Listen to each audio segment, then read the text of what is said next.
Hablar de Edgar Allan Poe desde la filosofía no significa convertir sus cuentos en fríos tratados conceptuales, ni tampoco obligarlos a decir lo que nunca quisieron decir.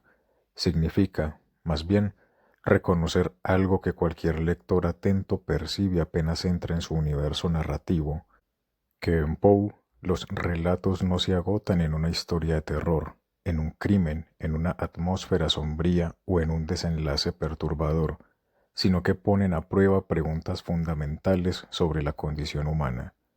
En sus páginas no solo importa lo que ocurre, sino lo que eso revela sobre la conciencia, la identidad, la culpa, la verdad, el lenguaje, la muerte y el vacío. Por eso, leer a Poe filosóficamente no es un capricho académico ni una sofisticación añadida desde afuera, es una forma de entrar en el corazón de su literatura, porque Poe no escribe solo sobre tumbas, locura, mansiones en ruinas, animales siniestros o presencias espectrales, escribe, en el fondo, sobre la fragilidad del corazón, sobre el límite del yo, sobre la perversidad que habita en el hombre, sobre la tensión entre la mente y el mundo, y sobre ese lugar inquietante donde el ser humano descubre que no se conoce del todo a sí mismo. Esa es una de las razones por las que su obra sigue viva, no porque produzca miedo de manera superficial, sino porque toca un miedo más hondo, uno que no viene primero de un monstruo exterior, sino del interior mismo de la conciencia. Cuando pensamos en Poe, aparecen casi de inmediato ciertas imágenes: mansiones decadentes, cuervos, gatos negros, tormentas, crímenes imposibles, cadáveres, entierros prematuros. Pero quedarse en esa superficie sería reducirlo. Debajo de ese andamiaje gótico hay una interrogación persistente sobre la naturaleza del conocimiento, los abismos de la moral, el misterio de la identidad, el pavor ante el vacío y, en algunas de sus piezas más ambiciosas, incluso sobre la metafísica del universo y el poder creador del lenguaje y de la estética.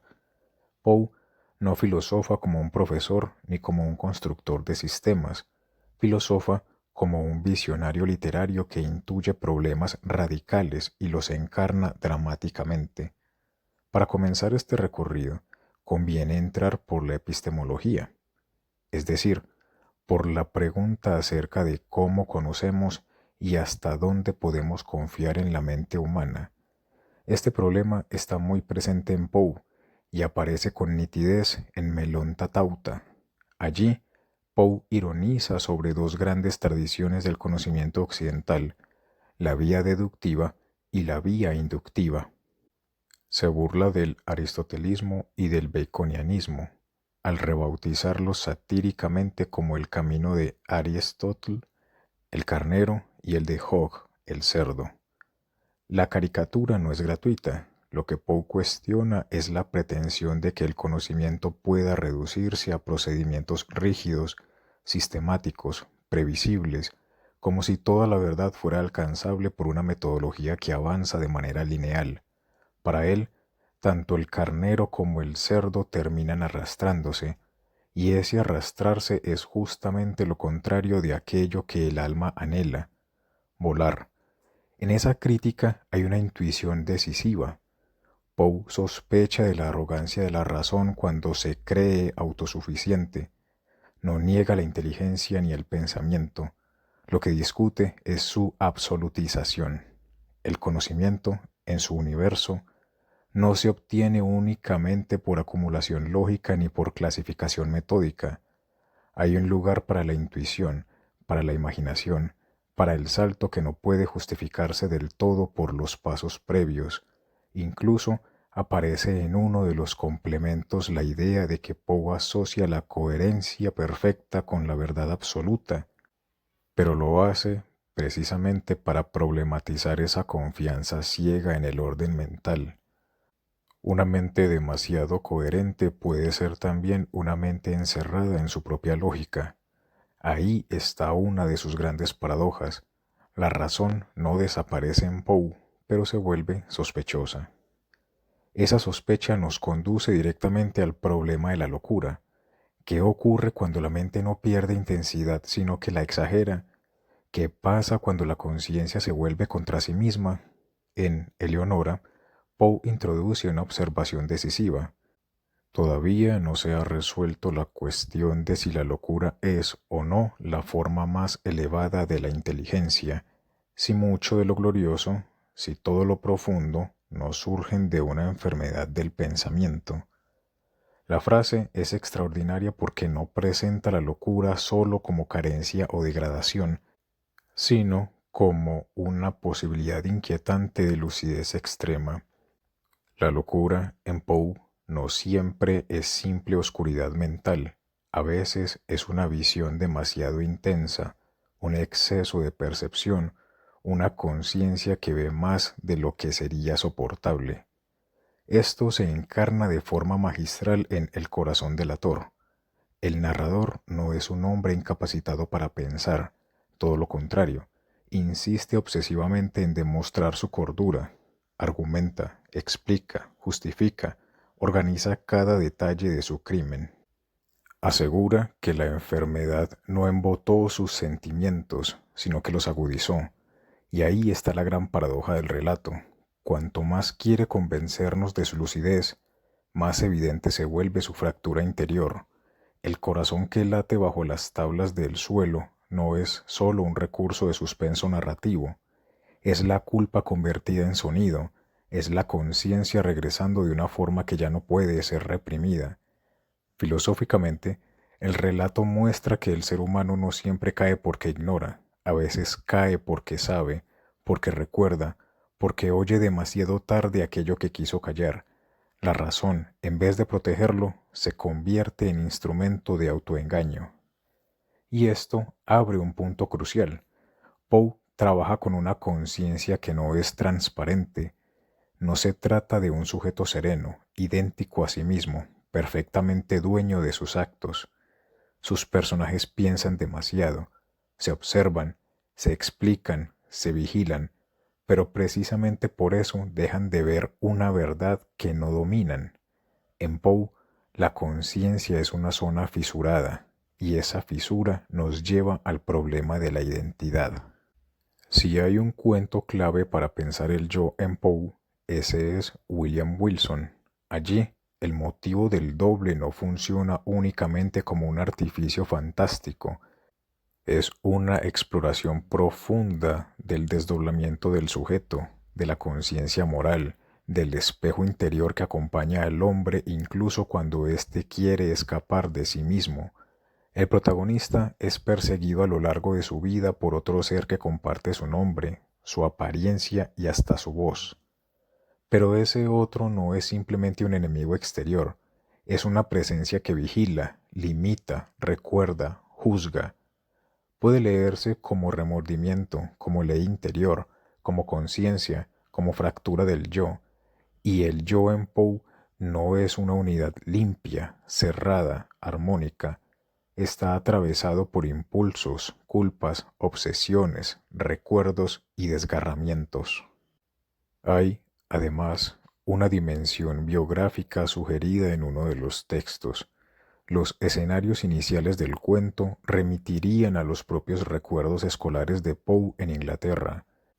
Ese dato no vuelve al cuento una mera autobiografía, pero sí ayuda a ver que el motivo del doble no es casual ni ornamental, sino algo arraigado en una experiencia profunda del sujeto y de su memoria. Sin embargo, lo esencial sigue siendo su dimensión filosófica. Nadie puede huir del todo de sí mismo. El sujeto puede cambiar de lugar, de máscara, de conducta, de entorno, pero siempre habrá una instancia interna que lo sigue. El punto culminante llega al final del relato. En Roma, durante un baile de máscaras, William Wilson acorrala y asesina a su doble en un intento desesperado por librarse de esa vigilancia moral, pero el triunfo se invierte de inmediato en devastación.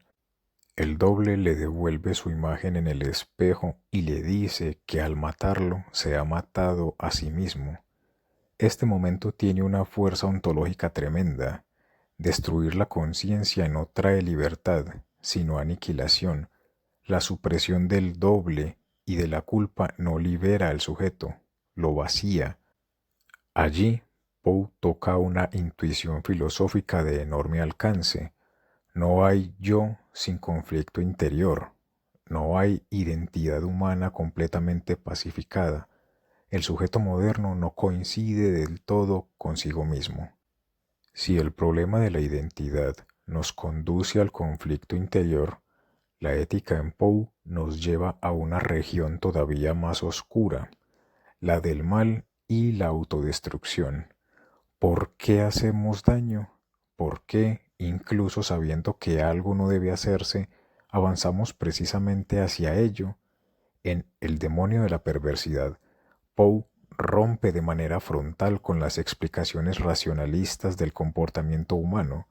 Los moralistas y frenólogos de su tiempo tendían a pensar que toda acción tenía un fin comprensible: la supervivencia, el interés, el placer, la utilidad, la autoconservación. Poe, en cambio, detecta una falla trágica que esos esquemas no consiguen explicar. Afirma la existencia de una tendencia innata, primitiva e irreductible a hacer el mal precisamente porque no debe hacerse, un móvil sin motivo, una inclinación a precipitarse en la propia ruina por la sola conciencia de que no deberíamos dar ese paso. Esta intuición es filosóficamente poderosa, porque no dice simplemente que el hombre sea malo, sino algo más complejo y más terrible, que dentro de la estructura humana hay una grieta por la cual el sujeto puede volverse contra sí mismo. El hombre conoce el riesgo, conoce la consecuencia, entiende el daño y aún así se mueve hacia el abismo. La libertad deja entonces de ser solamente una potencia noble y racional, y se revela también como la espantosa capacidad de elegir la propia caída. En esta idea hay resonancias que más tarde resultarán cercanas a la reflexión moral moderna, al psicoanálisis y a cierta literatura de la subjetividad desgarrada. Poe no construye la teoría sistemática de esa fractura, pero la dramatiza con una lucidez impresionante. El gato negro encarna de manera magistral este principio. El narrador comienza presentándose como alguien sensible, afectuoso con los animales, especialmente con Pluto. Los animales aparecen primero como seres de amor fiel, casi como un refugio frente a la fragilidad moral del hombre, pero cuando el demonio de la perversidad se apodera del protagonista, ese amor se tuerce en crueldad. Lo más aterrador no es solo que maltrate a su mascota, sino que la ahorque precisamente sabiendo que comete un pecado atroz, con plena conciencia de su degradación. El mal aquí no es ignorante, es lúcido, y los animales en Poe no son mero decorado, son espejos morales y reveladores de la grieta ética humana. Representan lo instintivo, lo no domesticado, aquello que quiebra la ilusión de superioridad racional del hombre, y, además, en muchos casos, actúan como agentes de revelación o justicia. El animal termina delatando el crimen.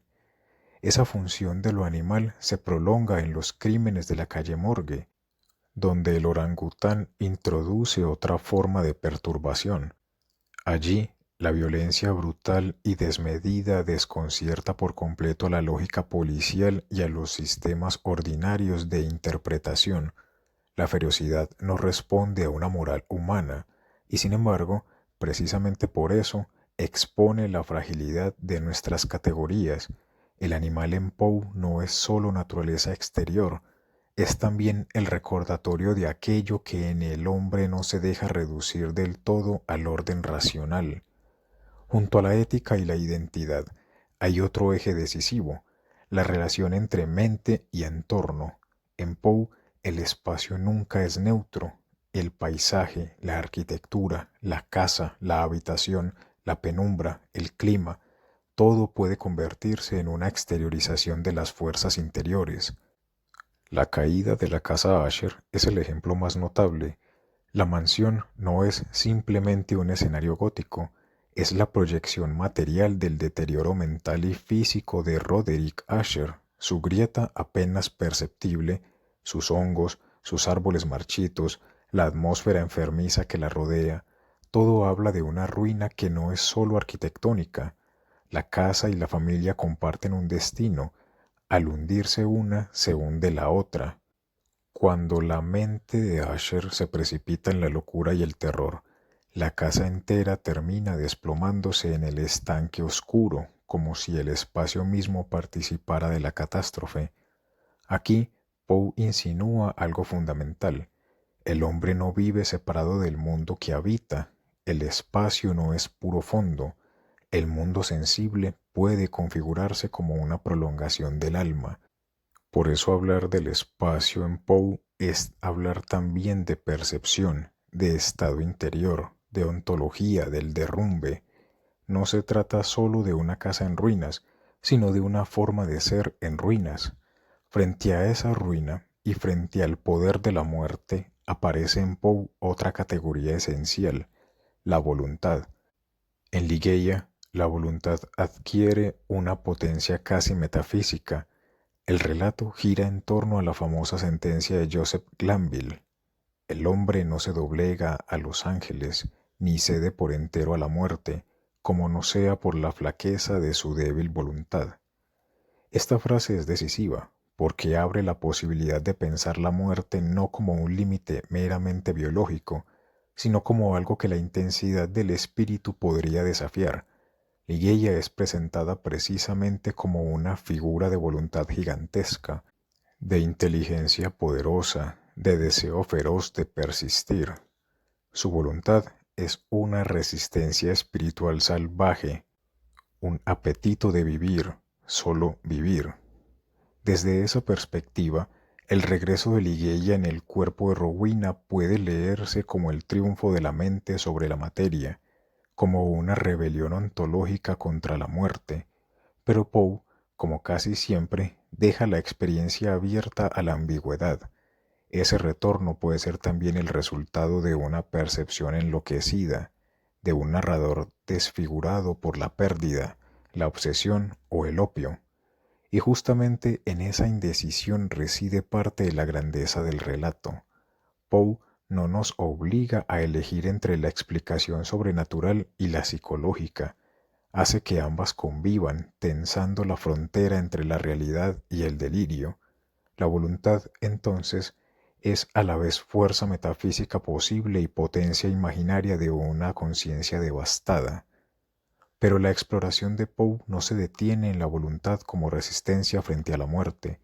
Hay en su obra un movimiento todavía más audaz, el intento de pensar la estructura misma de la realidad, la naturaleza de lo divino y el lugar del pensamiento en el universo. En textos como Revelación mesmérica, Poe se aventura en una especulación que desborda los límites del relato convencional y se acerca a una verdadera cosmología.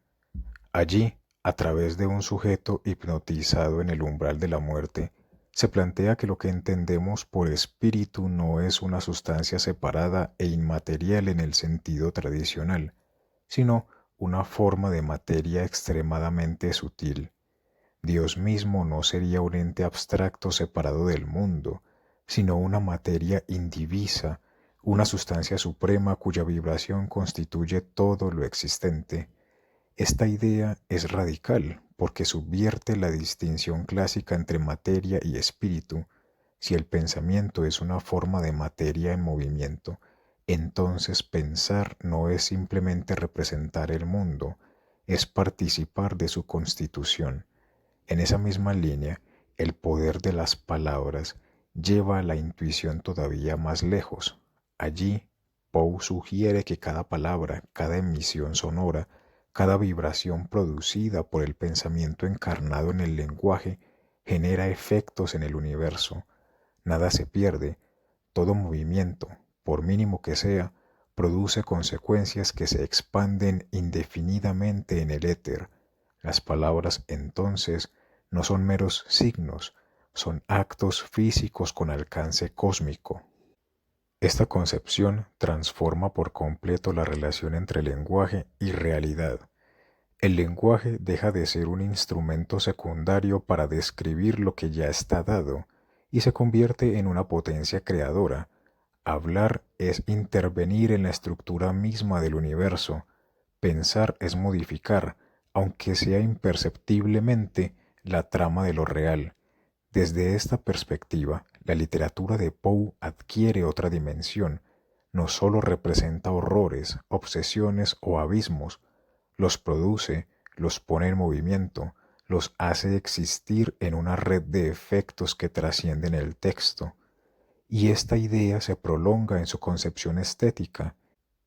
En El dominio de Arnheim, Poe plantea que el arte no consiste en imitar la naturaleza tal como es, sino en reorganizarla, en perfeccionarla, en construir una naturaleza secundaria que supere las imperfecciones del mundo dado.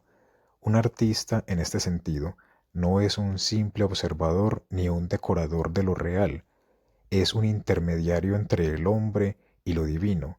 A través de su obra, crea espacios que no existen en la naturaleza, pero que responden a una armonía más alta, casi paradisíaca. El jardín artificial, diseñado con precisión estética, se convierte en la forma más elevada de poesía. Aquí se hace visible una intuición profundamente filosófica. El ser humano no solo habita el mundo, sino que lo recrea, y en ese acto creativo hay una aspiración a lo absoluto, a una forma de perfección que la naturaleza por sí sola no alcanza.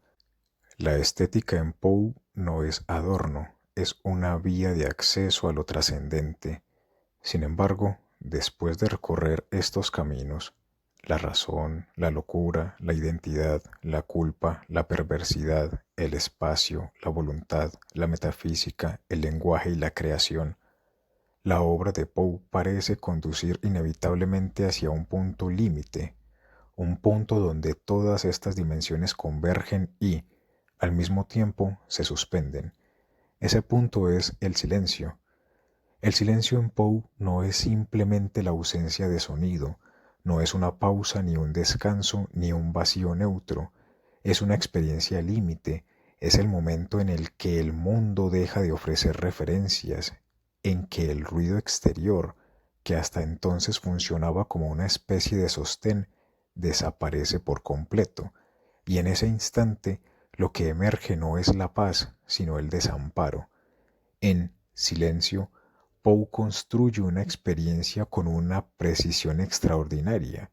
El relato presenta inicialmente un paisaje convulso, un río de aguas turbias, árboles que se agitan sin cesar, una tormenta que atraviesa el cielo, una atmósfera cargada de movimiento y sonido.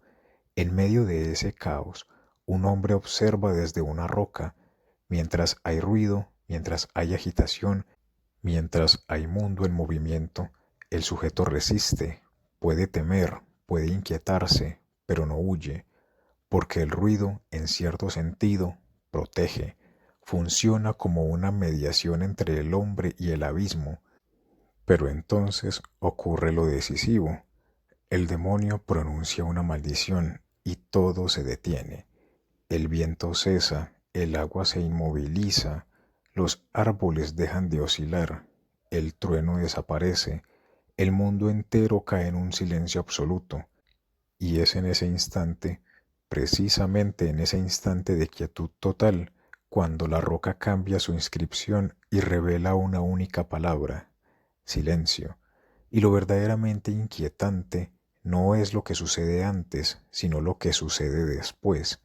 Frente a ese silencio absoluto, el hombre no encuentra reposo, no experimenta serenidad, palidece de terror y huye, porque el silencio en Poe no es un refugio, es una exposición radical, es ese momento en que el sujeto queda sin mediaciones, sin distracciones, sin ruido que lo proteja de sí mismo y del vacío que lo rodea.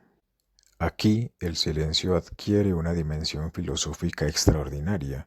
No es simplemente un fenómeno acústico, es el borde de lo decible, es el límite del lenguaje, es el punto en que las palabras ya no alcanzan, en que el pensamiento descubre que no todo puede ser explicado, en que la realidad se vuelve demasiado densa o demasiado vacía para ser nombrada.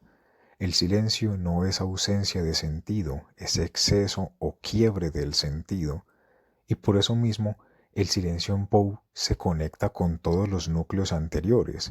Está ligado a la culpa, cuando el sujeto intenta callar un crimen y termina escuchándose más intensamente.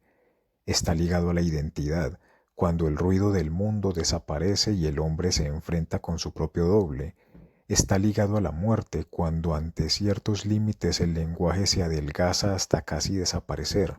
Está ligado al conocimiento, porque muestra que no toda verdad puede formularse discursivamente.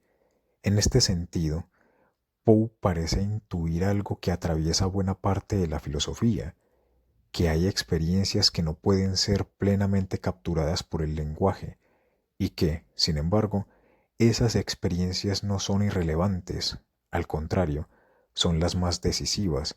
El silencio no es lo que queda cuando todo ha sido dicho, es lo que aparece cuando algo esencial no puede decirse. Por eso, en Poe, el terror más profundo no proviene de la aparición de un monstruo ni de un evento extraordinario, sino de ese instante en que cesa todo lo exterior y el sujeto queda expuesto a una forma de vacío que no puede nombrar, un vacío que no es simplemente nada, sino una presencia inquietante, una especie de densidad negativa que lo confronta con su propia fragilidad. A lo largo de todo este recorrido, queda claro que Edgar Allan Poe no filosofa como un autor de tratados, sino como un creador que piensa a través de imágenes, situaciones y atmósferas. No organiza sus ideas en sistemas, pero las encarna con una potencia que muchas veces supera la abstracción conceptual. Un tratado puede afirmar que el yo está dividido. William Wilson hace que esa división se experimente. Una teoría puede hablar de impulsos autodestructivos. El demonio de la perversidad nos introduce en su lógica interna. Un discurso puede señalar los límites del lenguaje. Silencio los convierte en una experiencia sensible. Leer a Poe desde la filosofía, entonces, no consiste en domesticar su obra ni en reducirla a conceptos, consiste en acompañarla hasta ese lugar donde sus relatos nos obligan a pensar. Pensar qué es la conciencia, pensar qué tan estable es la identidad, pensar por qué el hombre puede desear su propia ruina, pensar qué relación hay entre la culpa y el sonido, entre la mente y el espacio, entre la voluntad y la muerte, entre el lenguaje y la creación, y sobre todo, pensar por qué en medio del universo el silencio puede ser más revelador que el grito. Porque en Poe el silencio no está vacío, está cargado. Es un silencio que acusa, que aísla, que revela. Un silencio que no llega después de la verdad, sino antes. Un silencio en el que el hombre ya no puede esconderse en el ruido del mundo. Y tal vez por eso sigue siendo tan inquietante. Porque todos en algún momento hemos estado cerca de una forma de ese silencio, ese instante en que todo calla y queda delante de nosotros algo que no quisiéramos mirar demasiado. Poe lo miró, lo convirtió en literatura y por eso todavía nos alcanza.